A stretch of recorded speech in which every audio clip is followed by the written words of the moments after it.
সালাম ভাবিজি। আমি কবে থেকে ভাবি হয়ে গেলাম? এই দুই নমুনা আবার কোথা থেকে চলে এল? সালাম ভাবিজি। সব ওই প্রিন্স কুত্তাটার জন্যই হচ্ছে। হে ঈশ্বর, যেন ওরা দুজন আবার সামনে না আসে। Hello baby. ও মাগো। আরে বেবি, তুমি ভয় পাচ্ছ কেন? কে তোমার প্রিয়তমা? তোমার বন্ধুদের বলো তারা কেন আমাকে ভাবি বলে ডাকে। এতে ভুলটা কোথায়?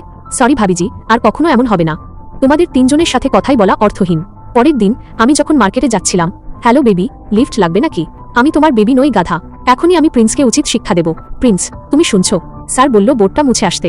আমি এখনই যাচ্ছি। প্রিন্স, ক্লাস তো এখনো শেষ হয়নি, আর তুই ব্ল্যাকবোর্ড কেন মুছলি? কে তোকে মুছতে বলল?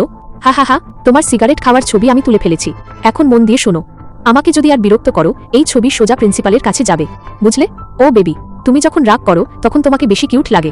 এখন তো তোমার কমপ্লেন করবই। আচ্ছা ঠিক আছে বেবি, বলবো না, জান বলে ডাকবো।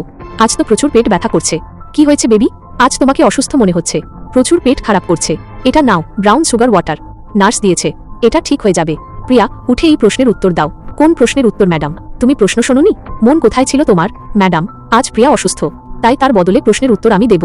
প্রিন্স, তোমাকে প্রশ্নের উত্তর দেওয়া লাগবে না। তুমি আমাদের ভাবিকে ডাক্তারের কাছে নিয়ে যাও। ভিডিওতে লাইক করে দাও।